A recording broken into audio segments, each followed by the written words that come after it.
दोस्तों नमस्कार। The new league में आप सभी दर्शकों का स्वागत है। बिहार विधानसभा के चुनाव का पहला चरण 28 अक्टूबर को संपन्न हो चुका है। 28 अक्टूबर को 71 सीटों के लिए डाले गए मतदान में लगभग 54% मत रिकॉर्ड किए गए। अगर हम इन मतों को पिछले विधानसभा चुनाव के मुकाबले में देखें तो लगभग 1 या 1.25% की कमी पाई जाती है। लेकिन अगर हम लोकसभा चुनाव के बरख से इसे देखें तो लगभग 5-6% का इजाफा हुआ है। और इसके साथ यदि हम कोरोना संकट, लगातार एहतियात बरतना, दूरी बनाए रखना, मास्क पहनना, एक कोरोना को लेकर एक जो खौफ का माहौल है, अगर इसे ध्यान रखें तो 54% का मतदान बहुत ही अच्छा और बहुत ही उत्साहवर्धक माना जाएगा। लोकसभा चुनाव के मुकाबले आखिर वो क्या वजह है कि इतनी बड़ी संख्या में बिहारियों ने वोट किया?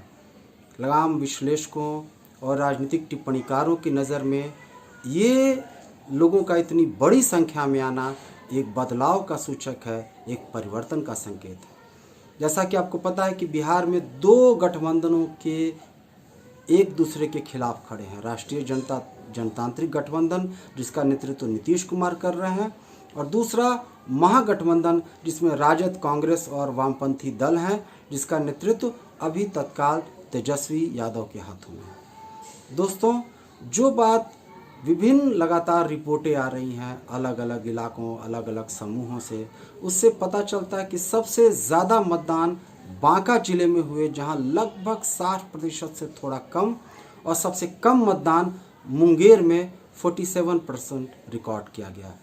आपको याद होगा कि मात्र 3-4 दिनों पहले मुंगेर में दुर्गा पूजा की विसर्जन के दौरान पुलिस द्वारा बर्बरतापूर्ण लाठीचार्ज किया गया, जिसमें 2 लोगों की मृत्यु हो गई और लगभग 76 लोग घायल हो गए।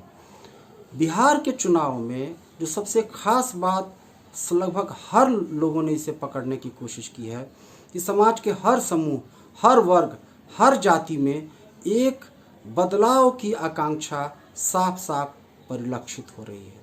लोग अब पुराने और पारंपरिक तरीके से शासन करने देने के मूड में नहीं है। नीतीश कुमार के विरुद्ध 15 वर्षों का एक एंटी इनकम्बेंसी फैक्टर तो है ही, इसके साथ साथ एनडीए गठबंधन में भाजपा और जदयू और साथ लोजपा में एक आपसी तालमेल, सामंजस्य और समन्वय का जो अभाव है, जिसमें लोजपा के कैंडिडेट जदयू के खिलाफ तो खड़े हैं लेकिन भाजपा के विरुद्ध नहीं।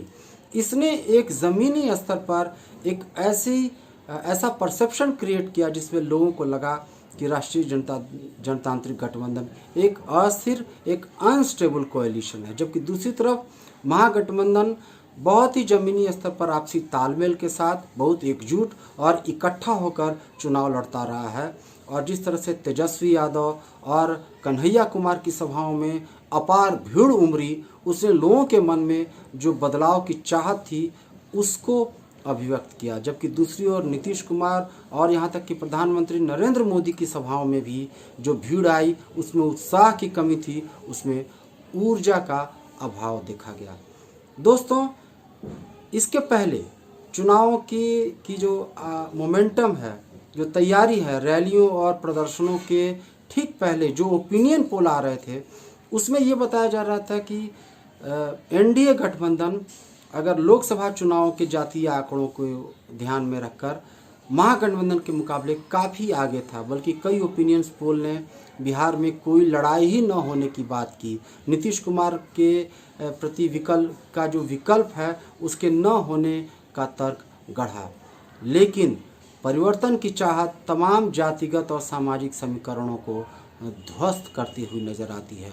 लोगों में इस बात का गुस्सा है, खासकर कोरोना संकट के बाद और बड़े पैमाने पर मजदूरों के वापसी ने बिहारी समाज की जो पुरानी दरारें थी, जो पुराने फॉल्ट लाइन्स थे, उनको काफ़ी चौड़ा कर दिया।